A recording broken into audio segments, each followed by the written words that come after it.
Kodaikanal Resort Plots for sale. For more information, contact 7667008999. உலகில் எங்கு பிறப்பினும் தமிழ் கற்கலாம் கற்பிக்கலாம். Learn and teach Tamil from worldwide. avaiyarpaadasali.org.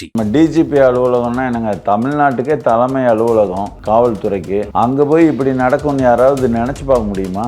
ஆனால் அங்கே கூட நாங்கள் நடத்துவோம், எங்களை ஒன்றுமே செய்ய முடியாது. ஏன்னா நாங்கள் இந்த தெலுங்கர் முன்னேற்ற கழகத்துக்கு மிக முக்கியமான நாங்கள் தான். அதனால் எங்களை ஒன்றும் செய்ய மாட்டாங்கன்றது விடுதலை சிறுத்தைகள் கட்சிக்காரங்களோட தைரியமாக இருக்குது. ஸ்டாலின் வெட்கி தலைகுனிய வேண்டிய ஒரு விஷயம் அது, சரிங்களா? அவருக்கு என்ன நடந்தது? அவர் நல்லா தான் போகிறாரு. திராவிட மாடல் அரசு என்னை கைது பண்ணுது அப்படின்னு சொல்லிட்டு சாதாரணமாக போகிறாரு. இப்போ மருத்துவமனையில் ஐசியூவில் படுத்திருக்க அளவுக்கு என்ன நடந்திருக்குது? திராவிட மாடல் ஆட்சியில் வரையறுக்குரிய தலைவரை விமானம் கூட்டி போகிறாங்க, பார்த்துக்கலாம். விடுதலை சிறுத்தைகள்னாலே எடுத்தவொன்னே கட்ட பஞ்சாயத்து தான், நில மோசடி தான் அப்படின்னு சொல்லிட்டு எனக்கு சொந்தமாக நான் பாதிக்கப்பட்டிருக்கேங்க.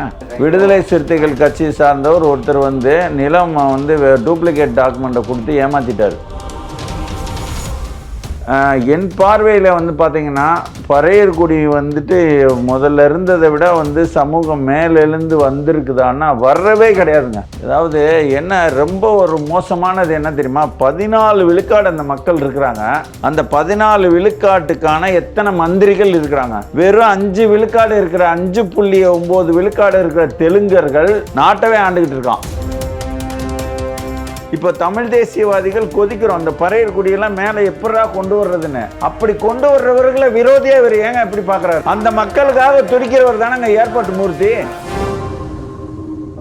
ஏன் தெரியுமா? திருமாவளவனை நம்ம கேள்வி கேட்டோம்னா அது கடவுளை கேள்வி கேட்ட மாதிரி, இல்லைன்னா நம்மளை ஏதாவது நமக்கு நல்லதில்லை அப்படின்னு தினகரன் கேள்வி கேட்க மாட்டாரு, ஓ பன்னீர்செல்வம் கேட்க மாட்டாரு, எல்லாரும் கேட்க மாட்டாங்க. ஆனால் ஒன்றுமே எடப்பாடி ஒன்று கூட பேசியிருக்க மாட்டாரு. மொத்த பேரும் சேர்ந்து கேள்வி கேட்பாங்க. நாளைக்கு ஆட்சி இல்லை, ஆட்சி இல்லாத போது கூட இவர்கள் அதை பற்றி கவலைப்பட மாட்டாங்க இந்த விசிகாவை பொறுத்த வரைக்கும். ஏன்னு கேட்டிங்கன்னா, நம்மெல்லாம் தலித், இவனுங்க நம்மளை கை வைக்க மாட்டாங்க. அந்த தலித் கேடயத்தை கையில் வச்சுக்கிட்டு திருப்பியும் அவர்கள் ஏங்க எத்தனை பேர் தாக்குதல் பண்ணுவாங்க? இப்போ நான் கூட பேசிட்டு போகிறேன், என்னையும் அடிப்பாங்களா? அடிக்கட்டும். நான் இதெல்லாம் எவன் தான் பேசுறது? எல்லாம் வாயை மூடிக்கிட்டே இருந்தால் அந்த சமூகம் என்னைக்கு ஒற்றுமைக்கு வர்றது?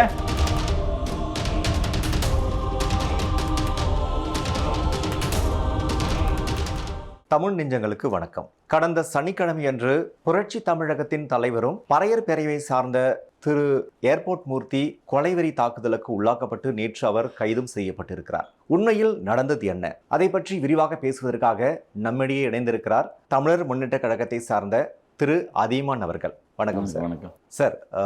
கடந்த சனிக்கிழமையன்று ஒரு தாக்குதல் ஏற்பட்டிருக்கு. இது கொலைவெறி தாக்குதல்னு சொல்றாங்க. இது உண்மையில் என்ன நடந்தது? இதற்கு பின்னணியில் இருப்பவர்கள் யார்? இது பின்னணின்றதெல்லாம் அதை நம்ம இப்போது ஒரு பதில் இப்போ நான் சொல்லித்தான் தெரிய வேண்டிய அளவுலே கிடையாது. அது நேரடியாக ஒரு அவ்வளோ மீடியா இருக்குது. மீடியாவுக்கு முன்னாடி நடந்த செய்தி. அது கை புண்ணுக்கு கண்ணாடி எதற்குன்ற மாதிரி நேராக பார்த்தோன்னே அந்த இதில் யார் மேலே குற்றம்ன்றது கண்டுபிடிச்சிடலாம். அவர் டிஜிபி அலுவலகத்திலேருந்து வெளில வரும்போது குருட்டுத்தனமாக செருப்பை கொண்டு அடிக்கிறாங்க, என்னென்னமோ பண்ணுறாங்க விடுதலை சிறுத்தைகள். இவர் ஏற்கனவே அங்கே வருவார், இவரை அடிக்கணும்னு ஒரு திட்டமிட்ட படி தான் நடந்திருக்கு. அந்த திட்டமிட்டபடி அவர்கள் அங்கே கூடியிருக்காங்க. இவருக்கு இதை பற்றி தெரியல. நம்ம டிஜிபி அலுவலகம்னா என்னங்க, தமிழ்நாட்டுக்கே தலைமை அலுவலகம் காவல்துறைக்கு. அங்கே போய் இப்படி நடக்கும்னு யாராவது நினச்சி பார்க்க முடியுமா? கண்டிப்பாக. ஆனால் அங்கே கூட நாங்கள் நடத்துவோம், எங்களை ஒன்றுமே செய்ய முடியாது. ஏன்னா நாங்கள் இந்த தெலுங்கர் முன்னேற்ற கழகத்துக்கு மிக முக்கியமான நாங்கள் தான். அதனால் எங்களை ஒன்றும் செய்ய மாட்டாங்கன்றது விடுதலை சிறுத்தைகள் கட்சிக்காரங்களோட தைரியமாக இருக்குது. அதனால தான் அவங்க டிஜிபி அலுவலகம் ஒருத்தரை எங்கே வேணாலும் அடிக்கலாம், சரிங்களா? அவர் போகிற வழியில் அடிக்கலாம், வீட்டில் போய் அடிக்கலாம், என்ன வேணால் பண்ணலாம். அப்படி தான் இன்றைக்கி சட்டம் ஒழுங்கு சீர்கெட்டு போய் கிடக்கும்போது டிஜிபி அலுவலகத்துக்கு முன்னாடியே நாங்கள் அடிப்போம். அதுவும் மீடியாலாம் அவர் வருகையை வச்சு இவர் ஒரு பேட்டி கொடுக்க போகிறாருன்றது தயாராக இருக்குது. மீடியாவுக்கு முன்னாடியே அடிக்கிறாங்க. இப்போ இவரை செருப்பு கொண்டே அடிக்கிறாங்க, இவர் திருப்பி அடிக்கிறாரு. இது எப்படி தன்னை தற்காத்துக்குள் கொள்வதற்காக ஒருத்தர் என்ன வேணால் செய்யலாம். அது வந்து இப்போ என்னை ஒருத்தன் வந்து அடிக்க வர்றான் அடிக்கிறான் அப்படின்னா நான் திருப்பி அடிக்கலான்றது சட்டப்படியே செல்லும் அது. சரிங்களா? அந்த சட்டப்படி அவர் வந்து அவரும் சட்டம் பயின்றவர். சட்டப்படி வந்து உள்ள ஒரு நடவடிக்கையை தான் அவர் மேற்கொண்டிருக்கிறாரு. அப்படிப்பட்ட ஒரு வேலையில் இன்னைக்கு அவரை கைது பண்ண வேண்டியது தேவை என்ன இருக்குது? கைது பண்ணி நேற்று இரவு வந்து 10:30 மணிக்கிட்ட வந்து கைது பண்ணிவிட்டு அப்புறம் வந்து ஸ்டான்லி ஆஸ்பத்திரிக்கு கூப்பிட்டு போய் இப்போ வந்து அவர் இது அவர் நெஞ்ச பிடிச்சிட்டு படுத்துருக்கிறார். ஆமாம், சரிங்களா? அவருக்கு என்ன நடந்தது? அவர் நல்லா தான் போகிறாரு. திராவிட மாடல் அரசு என்னை கைது பண்ணுது அப்படின்னு சொல்லிட்டு சாதாரணமாக போகிறாரு. இப்போ வந்து மருத்துவமனையில் வந்து ஐசியூவில் படுத்திருக்க அளவுக்கு வந்து என்ன நடந்திருக்குது? எதுக்கு சார் இந்த அவசர கைது? எதுக்கு? அவர் இதுக்கு முன்னாடி நிறைய டைம் விமர்சித்திருக்காரு, அப்போல்லாம் பண்ணாம. இது வந்து நேரடியாக திருமாவளவனோட அழுத்தமாக தான் இருக்கும், வேற எதுவுமே இல்லை. அவர் எனக்கு எதிராக இருக்கிறாரு, எனக்கு எதிராக பேசிக்கிட்டு இருக்கிறாரு அப்படின்னு சொல்லிட்டு இவர் கொடுத்த அழுத்தமாக தான் இருக்கும். அந்த அழுத்தத்தின் அடிப்படையில் வந்து ஏன்னா திமுக மீது விழுகிற அத்தனை கல்லறையும் அவர் தான் தாங்கிக்கிறாரு. பூசி மொழிகி சப்பக்கட்டு கட்டி அதுக்கு எல்லா விதத்துலையும் முட்டு கொடுத்து அந்த கட்சியை வந்து இவங்க திமுக பண்ணுற அழிச்சாட்டிய வேலையெல்லாம் வந்து ஒருத்தன் எவனுமே நின்று பதில் சொல்லவே முடியாது. சார், அப்போது தமிழர்களுக்கு தமிழ்நாட்டில் எந்த விதத்தில் சப்போர்ட் இல்லையா? இதேனா இது வந்து நாட் ஓன்லி ஒரு தமிழரை வந்து தாக்குதல் பண்ணல, தமிழ் குடிமக்களை தாக்குதல் பண்ணுறதுக்கு உண்டான ஒரு காரணமா? இது நம்ம அப்படியெல்லாம் பார்க்க வேண்டியதில்லை. ஒரு அதாவது இந்த தெலுங்கர் முன்னேற்ற கழகம் தான் திமுக. அந்த தெலுங்கர் முன்னேற்ற கழகம் இங்கே இருக்கக்கூடாது, தமிழ்நாட்டை தமிழர் ஆளணும் அப்படின்றதுக்காக நாங்கள் பேசிட்டு வர்றோம். ஆனால் வந்து தெலுங்கர் ஆண்டாண்ண யார் ஆண்டாண்ண அப்படின்னு சொல்லிட்டு உள்ள கொள்கை உள்ளவர் தான் திருமாவளவன். அவருக்கு வந்து அவர் தெலுங்கர் ஆள்றதோ இல்லைன்னா மலையாளி ஆள்றதோ யார் ஆள்றதை பற்றி கவலை இல்லை. அவருக்கு வந்து அவர் வந்து வேறு லோகத்தில் சஞ்சரிப்பார். அவர் சனாதன எதிர்ப்பும்பார். சனாதன எதிர்ப்பு பேசிட்டு அந்த பிராமணர்கள்ட்டே போயிட்டு விபூதியெல்லாம் வாங்கி பூசிப்பார். அப்புறம் வந்து அழிப்பார். திருப்பி வந்து இந்து மதமே இல்லை, தமிழர்கள் இந்துக்களே இல்லைன்பார். என்னென்னமோ சொல்லுவார் அவர். தமிழர்கள்லாம் அதாவது பறையர்கள்லாம் பௌத்த மதத்தை தழுவணும் அப்படின்னு. இங்கே யாரும் அவர் பேச்சை கேட்கறது கிடையாது. இங்கே யாராவது வந்து பௌத்த விகாரைகள்லாம் கட்டிட்டாங்களா பறையர்குடி மக்கள்? என்னை பற்றி ஒரு விமர்சனம் வருதுன்னா நான் எதுவும் தப்பு செஞ்சுருக்கேனான்றதை வந்து நமக்கு ஒரு கண்ணாடி மாதிரி அது காட்டுறது தான் விமர்சனம். அப்போ நம்ம வந்து நம்மளோட பொய்யா வந்து நம்மளை பற்றி சொல்கிறான்னா ஒரு பொய் அதை வந்து என்னை வந்து அவதூறு பரப்புறான்னு வழக்கே போடலாம். ஆனால் இங்கே அப்படி கிடையாது. முழுக்க வந்து அடியாட்கள் போல் வச்சுக்கிட்டு எதுவுமே பேசக்கூடாது, செய்யக்கூடாது. அந்த கட்சியும் வந்து பார்த்திங்கன்னா வந்து இந்த விடுதலை சிறுத்தைகள் அப்படின்னா சில கட்சிக்குன்னா அந்த கட்சிகளுக்குன்ற ஒரு மரியாதை இருக்கும். விடுதலை சிறுத்தைகள்னாலே எடுத்தோன்னே கட்ட பஞ்சாயத்து தான், நில மோசடி தான் என்ன அப்படின்னு சொல்லிட்டு எனக்கு சொந்தமாக நான் பாதிக்கப்பட்டிருக்கேங்க. விடுதலை சிறுத்தைகள் கட்சி சார்ந்தவர் ஒருத்தர் வந்து நிலம் வந்து டூப்ளிகேட் டாக்குமெண்ட்டை கொடுத்து ஏமாற்றிட்டார். அது கேஸ் போய்கிட்டு இருக்கு.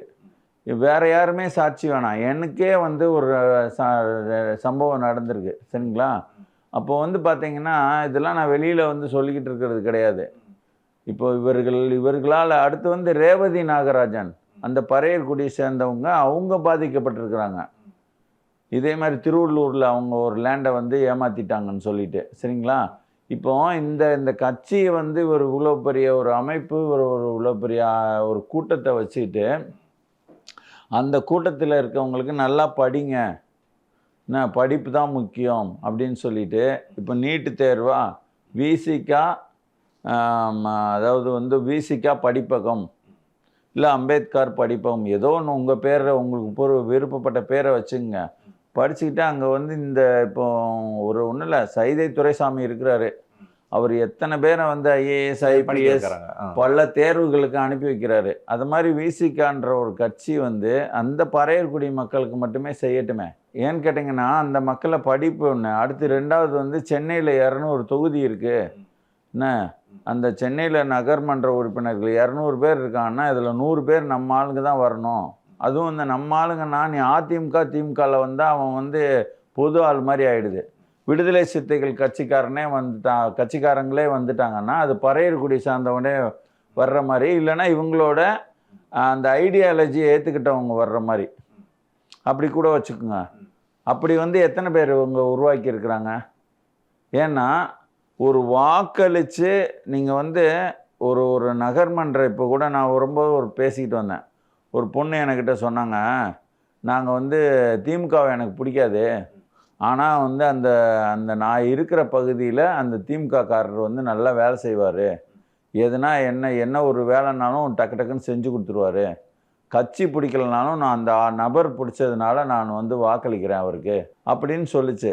அது வந்து உள்ளாட்சி தேர்தலில். அப்படி எத்தனை உள்ளாட்சி தேர்தலில் மக்கள் வாக்களிக்கிற அளவுக்கு இவங்க கேடர்களை உருவாக்கி வச்சுருக்காங்க இந்த விசிகா. சரிங்களா? நீங்கள் வந்து சட்டமன்ற உறுப்பினர் ஆகிறதுக்கு தான் தேர்தலில் அங்கே கூட்டணி வேணும், கத்திரிக்காய் வேணும், எல்லாம் வேணும். பாராளுமன்றத்துக்கு தான் உங்களுக்கு வந்து அந்த திமுக காலடியை பிடிச்சிட்டு நீங்கள் போகணும், பயணிக்கணும். நகர்மன்ற உறுப்பினருக்கு மக்கள் மனதை வெல்லணும், அந்த பகுதியில் நீங்கள் வேலை செஞ்சுருக்கணும். அப்படி நீங்கள் எத்தனை பேரை உருவாக்கி வச்சுருக்குறீங்க? இங்கே வந்து ஒருத்தன் வந்து என்ன நினைக்கிறானோ, ஒரு அராஜக செயல் பண்ணணுன்னா அவன் பாட்டு பண்ணிட்டு போயிட்டே இருக்கலாம். ஏன்னா காவல்துறை வந்து ஒரு இன்னார்களை தான் வந்து பாதுகாக்கணும், இன்னாரெல்லாம் அனாதைங்க மாதிரி விட்டுறணும். புரியுதா? தமிழ் தேசியம் பேசிக்கிட்டே தமிழ் இனத்துக்காக ஆதரவாக பேசுகிறவங்களாம் அனாதைங்க லிஸ்ட்டு. சரிங்களா? அவங்கள வந்துட்டு யார் வேணாலும் அடிக்கலாம். அவர்களோ அந்த தெலுங்கர் முன்னேற்ற கழகத்துக்கு ஆதரவாக செயல்படுறவர்கள் இருக்காங்க இல்லையா, திருமாவளவன் போன்றவர்கள், அவர்கள் வந்து என்ன வேணாலும் செய்யலாம். என்ன இங்கே உள்ள அராஜகத்துக்கு முழுக்க துணை போகிறதுக்கும் ரெட்டி நாயுடு போன்ற தெலுங்கு ஆதிக்கவாதிகளுக்கு துணை போய்கிட்டு தமிழ் சமூகத்தை அதுக்கு எதிராக வந்து தமிழ் சமூகம் அதுக்கு எதிராக யாராவது கிளம்பி பேசுகிறாங்க அப்படின்னா அவங்களெல்லாம் கட்டுப்படுத்தி வைக்கிறதுக்கு இவரை பயன்படுத்திக்கிடுவாங்க. அப்போ மேடை பேச்சில் மட்டும்தான் தமிழர்கள், மற்ற டைமில் வந்து இல்லைங்க, மேடை பேச்சில் அந்த கட்சி தலைமையே ஆரம்பத்திலே வந்து ஆரம்பத்தில் தமிழ் இனத்துக்காக போராடினாங்க, தமிழ் பேர்கள்லாம் வச்சாங்க. 2009 அந்த கட்சி கதையே முடிஞ்சுது. 2009 ரத்த ஆறு ஓடிக்கிட்டு இருக்கு. அப்போ போய் இந்த திமுக கூட கூட்டணி வச்சாருங்க. முத்துக்குமார் வந்து ஊர்வலம் என்ன உடலை துருப்பு சீட்டாக பயன்படுத்தி ஊராக எடுத்துகிட்டு போங்க, இதெல்லாம் வந்து முத்துக்குமார் பல நூல்களை படித்தவன். அங்கே வந்து வந்துட்டு ஒரு 8 பேர் என்னமோ சுட்டு கொல்லப்பட்டவொன்னா அந்த உடல்களை வந்து வெறும் அந்த டிராக்டரில் தூக்கி போட்டு சிங்களன் என்ன பண்ணுறான், இலங்கை முழுக்க வந்து இந்த பாருங்க இந்த கொண்டுட்டான்னு சொல்லி காட்டி தான் 83 உங்களுக்கு கலவரம் வந்தது. 83 தமிழர்கள் மேலே வந்து சிங்கள மக்கள் தாக்குதல் நடத்தினது. இதெல்லாம் படித்த முத்துக்குமார் என்ன பண்ணால், என் உடலில் வந்து இந்த பாரு இவ்வளோ பேர் செத்துட்டதுக்காக நான் தீ வச்சு செத்துக்கிட்டேன், நான் என் உடம்பு ஒரு துருப்பு சீட்டாக பயன்படுத்தி தமிழகம் முழுக்க எடுத்துகிட்டு போங்க அப்படின்னு சொல்லிட்டு முத்துக்குமார் எழுதி வச்சு செத்துட்டான். சரிங்களா? இப்போ வந்து அவன் என்ன காரணத்துக்காக இதை எழுதி வச்சான்னு இங்கே நிறைய பேருக்கு தெரியாது.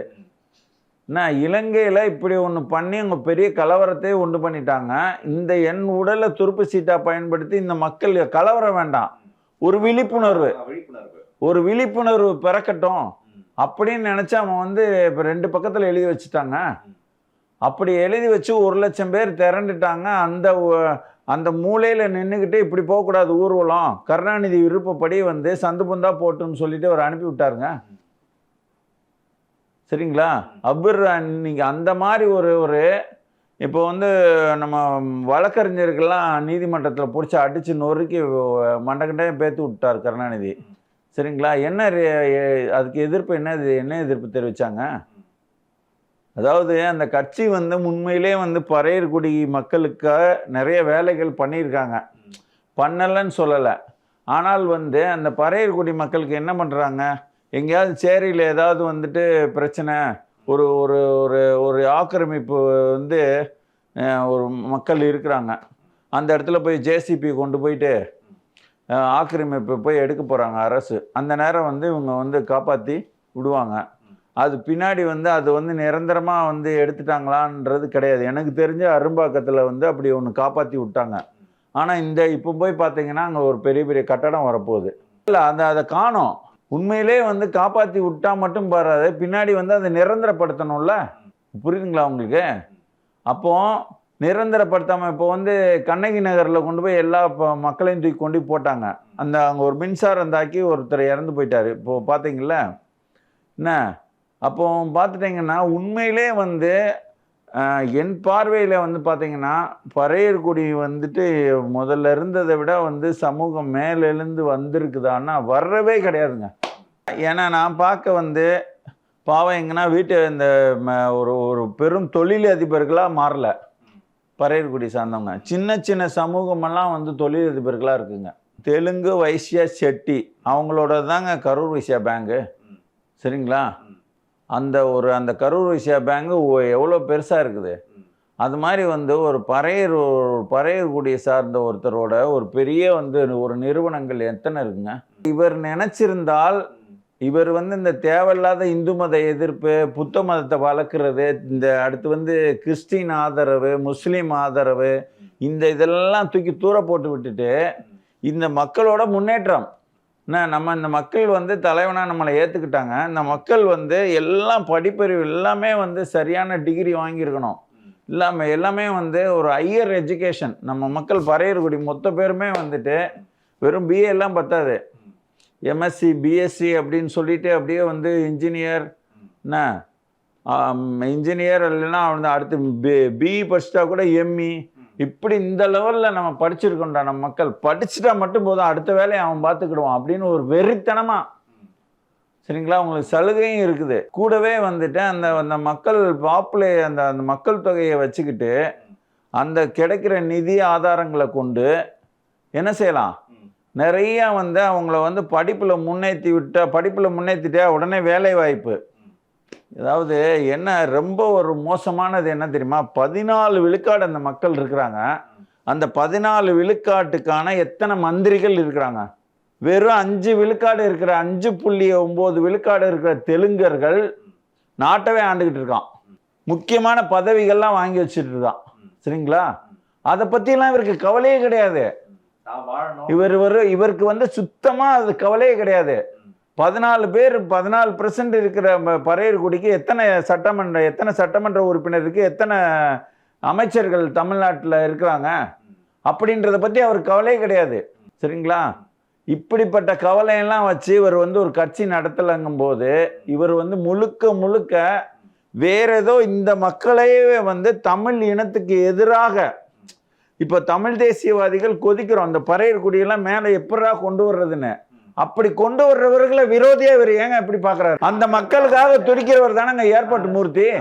அப்போ வந்து என்ன பண்ணணும், தோளில் கை போட்டு எப்போ உனக்கிட்ட வேற ஏதாவது ஐடியா இருந்தால் சொல்லு, நம்ம மக்களை எப்படியாவது மேலே கொண்டு வரலாம். சரி வாங்க ரேவதி நாகராஜன் வாங்க, நீங்கள் என்ன சொல்கிறீங்க அப்படின்னு செய்யலாம்ல. எந்த இதுவுமே இல்லாமல் வந்து இந்த தமிழ் இனத்தை ஏமாற்றி பொழைக்கிறதுக்குனே பிறந்திருக்கிற இந்த ஸ்டாலினுக்கு போய் துணை நிற்கிறாரு இப்படி கேவலமா. சரி சார், வருத்தமா இருக்குங்க. இப்போ ஏர்போர்ட் மூர்த்தி தாக்குதலுக்கு அப்புறம் இதுவரைக்கும் விசிகாலேருந்து ஒரு அறிக்கை கூட வெளியிடல. இல்லை நாங்கள் தப்பா ரைட்டா ஏன்னு எதுவுமே சொல்லலை. என்ன இல்லை அவங்களுக்கு ஒரே கொள்கை, என்னை பார்த்தா நீ பயப்படணும். விசிகாவோட கொள்கை வந்து நான் தெருவில் நடந்ததான் என்னை பார்த்தா பயப்படணும், நீ நான் சொல்கிறத நீ கேட்கணும். அவங்களோட கொள்கையே இதுதான். நான் எதுக்கு பயப்படணும் அப்படின்னு கேட்டால், அடே இதுக்கு தாண்டா பயப்படணும், 2000 கொடுப்பாங்க. இந்த காலம் மாறிக்கிட்டு இருக்குங்க. தமிழ் தேசிய கருத்தியல், அதாவது பறையர்குடின்றது நாங்கள்லாம் இப்போ தமிழ் தேசியவாதிகள். எங்களுக்கு தமிழ் தேசிய ஐயா குணா ஐயாவுக்கு வர செப்டம்பர் 14 அவருக்கு பிறந்த நாள் வருது. இந்த தமிழ் இனத்துக்கே வந்து ஒரு வழிகாட்டினா, தமிழ் தேசியத்துக்கே வழிகாட்டினா அவர் தான். சரிங்களா? குணா ஐயா தான். ஏன்னா வந்து திராவிடத்தால் வீழ்ந்தோன்னு 35 ஆண்டுகளுக்கு முன்னாடி நூல் எழுதி அந்த நூலை விற்றவர்கள் தாக்கப்பட்டார்கள். அப்போ அந்த காலத்தில் திருமாவளவன் அதுக்கு ஆதரவாக இருந்தார். யார்? தமிழ் தேசியத்துக்கு ஆதரவாக இருந்தார் அவர் ஆரம்ப காலகட்டங்களில். இப்போ எங்களை மாதிரி அவர் இருந்தாருங்க. வர வந்து மாமியா கழுத போல போனான்ற மாதிரி கதையில் அவர் மாறிட்டாரு. சரிங்க சார், இப்போ ஏர்போர்ட் மூர்த்தி ஒரு அடுத்து வந்து பாருங்க, திருவள்ளுவர் வந்து ஒரு பறையர்.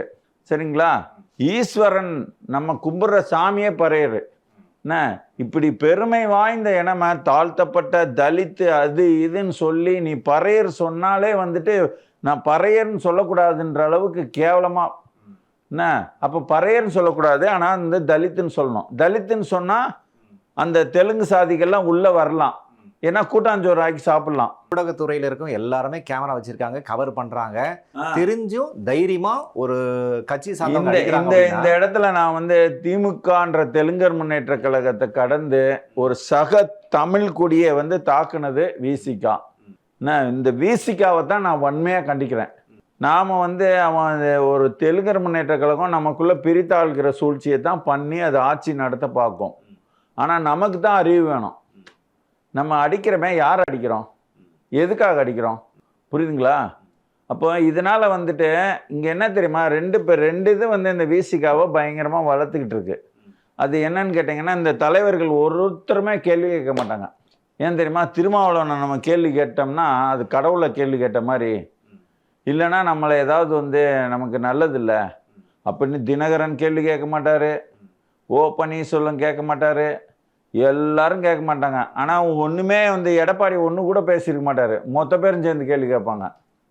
என்ன அறிவாளிங்க மாதிரி அவருக்கு அறிவுரை சொல்லுவாங்க, புரியுதுங்களா? காரணம் இந்த ஒன்று ரெண்டு கூட படிக்க தெரியாது இந்த ஸ்டாலினுக்கு. அவரை வந்து ஏற்றுக்கணும்னு இவர் சொல்லுவார், அவர் எல்லாம் மெயினான கீர்த்தி உள்ளவர்னு திருமாவளவன் சொல்லுவார். ஆமாம் அப்படின்னு இவங்கெல்லாம் வந்துட்டு அதையும் கேள்வி கேட்க மாட்டாங்க. ஏன்னா அந்த ஆளுக்கு 5000 ரூபா கணக்கு கூட தெரியல, பேட்டி கூட என்னென்ன கேள்வி தான் கேட்கணுன்ட்டு எழுதி வச்சுட்டு படிக்கிற அவரை போய் நீ நல்லவர் சொல்கிற, புத்திசாலின்ற, உனக்கு என்னாச்சு அப்படின்னு கேட்க மாட்டாங்க இவங்க. இது எல்லாமே வந்து அவருக்கு அட்வான்டேஜாக போச்சு, புரியுதா அவங்களுக்கு?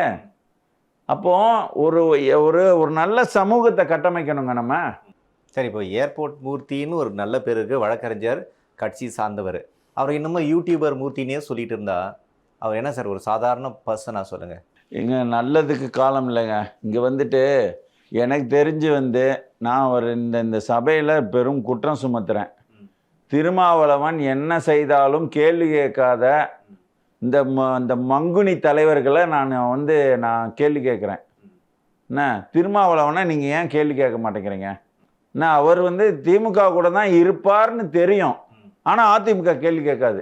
அவங்கள சீண்டுனா மட்டும்தான் அதிமுக ஒளிஞ்சு போயிடும், நசிஞ்சு போயிடும்னு சொன்னால் மட்டும்தான் அதை பற்றி மட்டும்தான், அந்த டாப்பிக்கை பற்றி மட்டும்தான் பேசுவாங்க.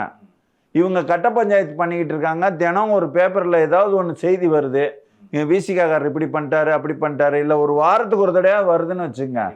அப்போ அது சமூக பிரச்சனையா உங்களுக்கு தெரியலையா? கண்டிப்பா. அப்போ அந்த சமூக பிரச்சனை, அந்த சமூகத்தை சீர்திருத்த தானே நீங்கள் எல்லாம் அரசியலுக்கு வந்திருக்கீங்க. என்ன புடுங்கிறதுக்கு அரசியலுக்கு வந்திருக்கீங்க? அது அதிமுகவாக இருக்கட்டும், யாராக இருக்கட்டும். அப்போ அந்த சமூகத்தில் ஒருத்தருக்கு கெடுதல் பண்ணுறான், அப்போ பாதிக்கப்படுறான்ல ஒருத்தன். அதாவது தூங்காமல் கொல்லாமல் வந்து என்ன தெரியுமா, தூங்காமல் கொல்லாமல் சாகுமுறை உண்ணாவிரதம் அறிவிச்சுட்டு நாளைக்கே வந்து உடனே வந்து ஒரே மாதத்தில நீ வந்து எனக்கு வந்து இது நடத்து, எதே சாதிவாரி கணக்கெடுப்பு நடத்துன்னு போராடினா நாளைக்கு 14 விழுக்காடு அந்த மக்கள் இருக்காங்கன்னு தெரிஞ்சிடும். அந்த 14 விழுக்காடுக்கு எத்தனை அமைச்சர் இருக்கு, எத்தனை சட்டமன்ற உறுப்பினர் இருக்கு, எத்தனை பதவிகள், அரசு பதவிகள் எனக்கு இருக்குது, ஏன் இல்லை அப்படின்னு தெரிஞ்சிடும். அந்த மக்களுக்கு விழிப்புணர்வு வரும், அவன் தெருவில் இறங்கி போராடுவான். இதுக்கு தீர்வு தான் என்ன சார்? அப்போ யார் தான் தட்டி கேட்கறதுக்கு யார் இருக்காங்க இங்கே? இது தட்டி கேட்கறதுக்கு இருக்குல்லங்க. அதாவது வந்து இப்போ பறையர் சமூகத்திலே நிறைய பேர் வந்துட்டாங்க. நம்ம வந்து எப்பயுமே வந்து பார்த்துட்டிங்கன்னா ஒரு மாற்றம்ன்றது வந்து வரும் கண்டிப்பாக. எல்லா நாளும் வந்துட்டு நீங்கள் வந்து ஒரு நீதி கடைசியில் வெல்லுன்னு சொல்லுவாங்கள்ல, அநீதி வந்து இப்போ ஆட்டம் போடும், ஆனால் வந்து இறுதியாக வெளில போகிறது நீதி தான், சரிங்களா? எல்லாத்துக்கும் ஒரு முடிவுன்றது வந்து தெலுங்கர் முன்னேற்ற கழகத்துக்கு கிட்டத்தட்ட வந்து ஸ்டாலினை விட அதிகமாக உழைக்கிறவர் திருமாவளவன். அந்த கட்சியை வந்து எந்த இடத்துலையுமே கீழே தடுமாறாமல் காப்பாற்றி, அதுக்கு பதிலாக வந்து நான் வரணும்னா இன்னொருத்தன் கீழே விழணும்.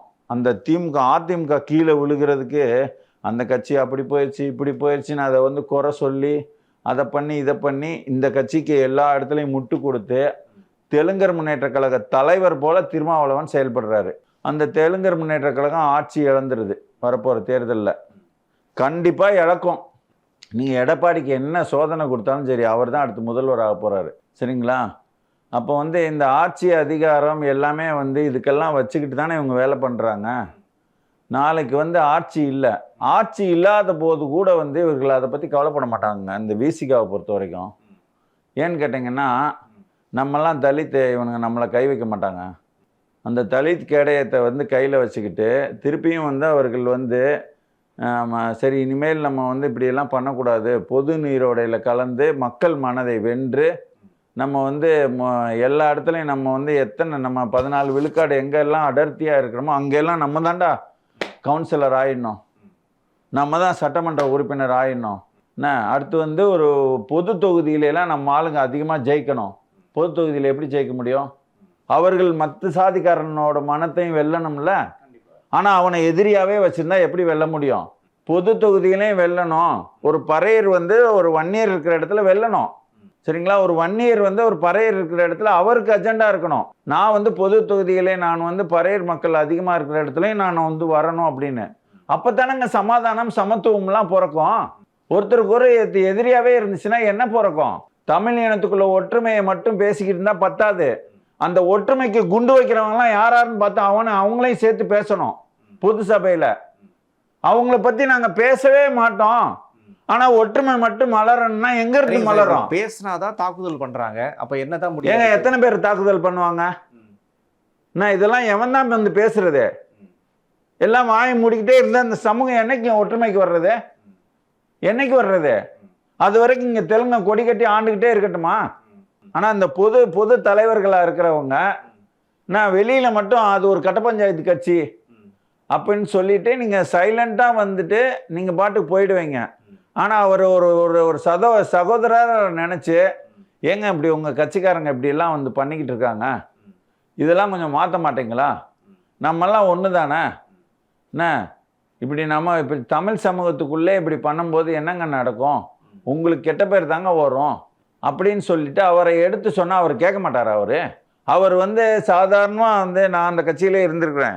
ஒரு நைட்டு இரவு 11 மணி வரைக்கும் வந்து சந்திப்பாங்க. அவர் எல்லார்ட்டையும் பேசுவார். அவர் எந்த தலைவராவது போயிட்டு தலைவா நீங்கள் இப்படி பண்ணிக்கிட்டு இருக்க தப்பு, அவரை போய் குற்றம் சுமத்துவாங்க. விசிகா அப்படிப்பட்ட கட்சி இப்படிப்பட்ட கட்சின்னு சொல்லிட்டு இந்த பாஜக காரங்க வந்து இருக்கிறதெல்லாம் அம்பலப்படுத்துவாங்க விசிகாவை பற்றி.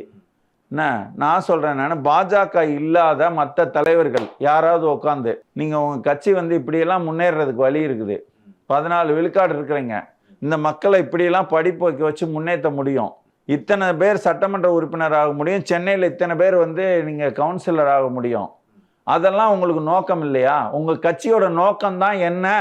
இதுக்கெல்லாம் அவருக்கு தெரியாமையா இருந்திருக்கும். எல்லாம் தெரியும் அவருக்கு. தெரிஞ்சுக்கிட்டே அமைதியா இருக்கிறதுக்கு காரணம். ஆமாம், அவர் வந்து முன்னாடி வந்து ஒரு கட்சியில் வந்து கொள்கையாக வச்சுருந்தாராம், இத்தனை வழக்குகள் இருந்தால் தான் நீ மாவட்ட செயலாளர் ஆக முடியும்னு. அதை இன்னைக்கு வரைக்கும் அவர் மெயின்டைன் பண்ணிக்கிட்டு இருக்காருன்னு நினைக்கிறேன். இதெல்லாம் மாறணும்னா எப்படி மாறணும் தெரியுமா? ஒருத்தனை வந்து மிரட்டி பணியை வச்சு அப்படிலாம் கிடையாது. இது என்ன இப்படி பண்ணிக்கிட்டு இருக்கீங்க அப்படின்னு பொது சமூகத்தில் சார்ந்த தலைவர்கள் கேள்வி கேட்கணும். கேள்வி கேட்கும்போது ஒருத்தருக்கு 10 கேள்வி கேட்கும்போது மாறுவாங்க. அவர் மாறுறது வந்து அவருக்காக இல்லைங்க, அந்த சமூகத்துக்கு சேர்த்து கெட்ட பேர் கிடைக்குது. எனக்கு பறையர் குடியில் எவ்வளோ தங்கமானவங்க இருக்காங்க தெரியுமா? இந்த கட்சி வந்து அந்த சமூகத்துக்கு நல்ல பேர் வாங்கி தரணுங்க. இதுதாங்க. அதெல்லாம் வந்து மாறணும்னா வந்துட்டு இளைய தலைமுறை வந்து இப்போ இருக்கிற தமிழ் தேசிய சிந்தனையோட வளர்ற இளைய தலைமுறை பறையர்னு போட்டுக்கிறதுக்கு தன்னோட பேரை வந்து பறையர் சொல்லி கௌரவமாக கருதுது.